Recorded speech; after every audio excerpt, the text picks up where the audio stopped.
अस्सलामुअलैकुम। 26 सितंबर 1983 अमेरिका और Soviet union के दरमियान कोल्ड वॉर पीक पर थी। दोनों मुमालिक न्यूक्लियर जंग के दहाने पर पहुंच चुके थे। उस वक्त सोवियत एयर डिफेंस फोर्सेस के लेफ्टिनेंट कर्नल स्टैनिस्लाव पेट्रोव ने पूरी दुनिया को न्यूक्लियर जंग से बचा लिया। अगर उस दिन पेट्रोव समझदारी ना दिखाते तो शायद आज हम सब ना होते। आइए इसे डिटेल्स में समझते हैं कि कैसे पेट्रोव ने पूरी दुनिया को तबाह होने से बचा लिया। The Soviet colonel who famously saved the world from nuclear war has passed away. Stanislav Petrov had been on duty at a Moscow nuclear early warning system in 1983 when it issued an alert that the US had just launched missiles. Stanislav Petrov 7 सितंबर 1939 को Soviet union के शहर या फिर मौजूदा Russia उसके शहर Vladivostok में पैदा हुए। उनके वालिद येवग्राफ वर्ल्ड वॉर 2 के दौरान फाइटर पायलट थे। तालीम मुकम्मल करने के बाद पेट्रोव ने भी सोवियत एयर डिफेंस फोर्सेस को ज्वाइन कर लिया। ये वो वक्त था जब अमेरिका और सोवियत यूनियन के दरमियान कोल्ड वॉर पीक पर थी।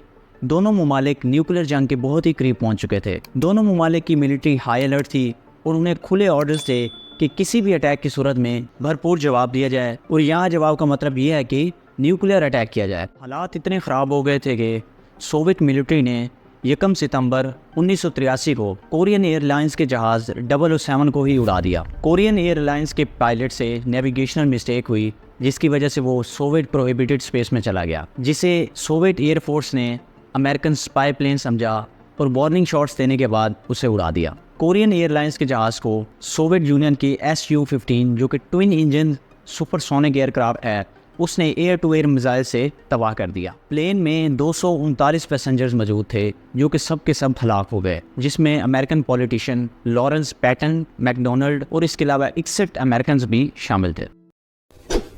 इसी साल सोवियत मिलिट्री ने पोको-ओ कोड नेम से अपना डिफेंस सिस्टम कायम किया। पोको-ओ सैटेलाइट्स और रेडार्स पर मुश्तमिल था, जिसका काम अमेरिका से आने वाले मिसाइल्स को डिटेक्ट करना था।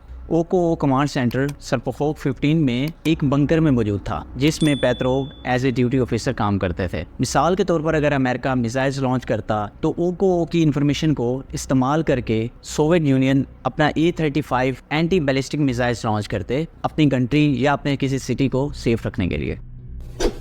26 सितंबर 1983 पेट्रोव नाइट शिफ्ट में एज ए ड्यूटी ऑफिसर काम कर रहा था कि तभी सायरन बजना शुरू हो गए और कंप्यूटर्स ने 5 बैलिस्टिक मिसाइल्स को इंडिकेट किया। कंप्यूटर्स ने शो किया कि अमेरिका ने 5 मिनटमैन इंटरकॉन्टिनेंटल बैलिस्टिक मिसाइल्स को लॉन्च कर दिया है। इंटरकॉन्टिनेंटल बैलिस्टिक मिसाइल्स की एक ऐसी टाइप है जिसकी रेंज 5500 किलोमीटर से ज़्यादा होती है और वो न्यूक्लियर वार हेड्स को भी ले जाने की सलाहियत रखता है। आसान अल्फाज में कहें तो इसे हम न्यूक्लियर मिसाइल भी कह सकते हैं। पेट्रोव की ड्यूटी थी कि वो मिसाइल डिटेक्ट करने के बाद अपने सुपीरियर को रिपोर्ट करे, लेकिन पेट्रोव कंप्यूटर अलार्म के बावजूद बैठा रहा और उसने इसे फाल्स अलार्म समझा।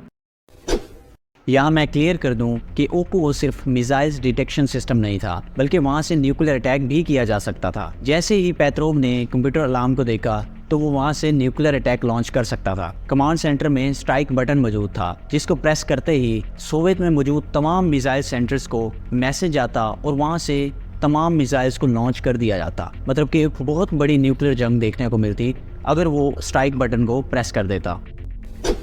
पेट्रोव ने इंस्ट्रक्शंस को ब्रीच किया। हालांकि इंस्ट्रक्शन ये थी कि मिसाइल्स को डिटेक्ट करने के बाद अपने सीनियर को आगाह करना था और उसके बाद सोवियत मिलिट्री रिटेलिएट करती, लेकिन पेट्रोव इन अलार्म के बावजूद बैठे रहे। इसके अलावा पेट्रोव का कहना था कि ऐसा कोई रोल भी नहीं था सोचने या समझने का, क्योंकि हालात ऐसे थे, दोनों कंट्रीज़ की मिलिट्री ऑलरेडी हाई अलर्ट थी। दोनों कंट्रीज़ एक दूसरे के जंग के बहुत करीब आ चुके थे, इसलिए सोचने समझने का कोई टाइम नहीं था और फ़ौरन ही अपने सीनियर को स्ट्राइक के लिए रिपोर्ट करना था।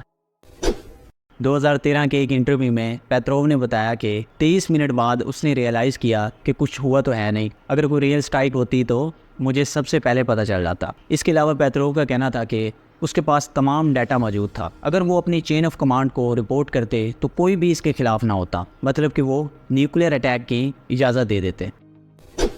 यहाँ मैं बताता चलूँ कि उस वक्त अमेरिका के पास 30,305 जबकि सोवियत यूनियन के पास 35,804 न्यूक्लियर वॉरहेड्स थे। अगर इन दोनों कंट्रीज़ के दरमियान जंग होती तो पूरी दुनिया मिनटों में तबाह हो जाती।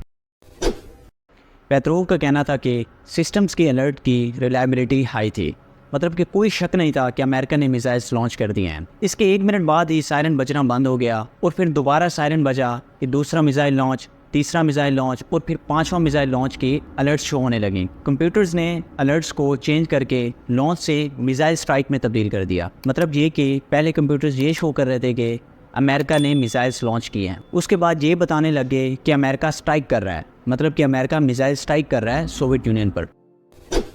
इसके अलावा पेट्रोव का कहना था कि मुझे सिर्फ फ़ोन उठाकर अपने सुपीरियर कमांडर को बताना था, लेकिन मैं बैठा रहा, मुझे ऐसे लग रहा था कि जैसे मैं गर्म फ्राई पैन पर बैठा हूँ।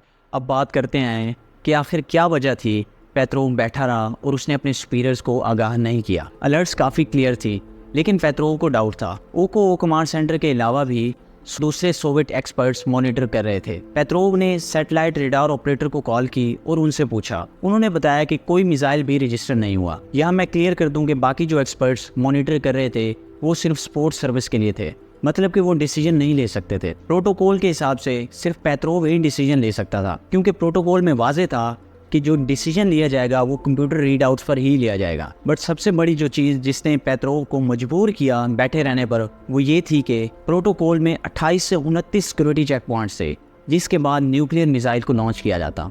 और पेट्रोव जानता था कि जिस तरह के हालात थे उस वक्त इन 28 से 29 चेक पॉइंट्स को इग्नोर किया जाता और मिसाइल्स को लॉन्च कर दिया जाता। इसीलिए पेट्रोव बैठा रहा और उसने अपने सुपीरियर्स को कॉल नहीं की। कुछ देर बाद पेट्रोव ने सोवियत आर्मी हेडक्वार्टर्स कॉल की और उन्हें बताया कि सिस्टम में एरर आ रहा है। 10 सालों तक बिल्कुल खामोशी रही, लेकिन सोवियत यूनियन टूटने के बाद ये बात पब्लिक हो गई। पेट्रोव ने कहा कि मैंने सोचा कि ये सोवियत आर्मी के लिए शर्मिंदगी की बात है कि उनके सिस्टम्स उस सिचुएशन में फेल हो गए। इसके अलावा 2010 के इंटरव्यू में पेट्रोव ने कहा कि we are wiser than computers. इसके अलावा उसका कहना था कि ये मेरी जॉब थी। हाँ, अलबत्ता वो लकी थे कि उस दिन नाइट शिफ्ट में मैं था। 6 महीने की इन्वेस्टिगेशन के बाद पेट्रोव और उसके कोलीग ने ये नतीजा अखज़ किया कि सोवियत सैटेलाइट ने गलती से जो सूरज की रिफ्लेक्शन पड़ रही थी क्लाउड्स पर, उन्हें मिसाइल्स की लॉन्च, मतलब मिसाइल जब लॉन्च होता है और उसकी जो एनर्जी खारिज हो रही थी उसे मिसाइल समझ लिया।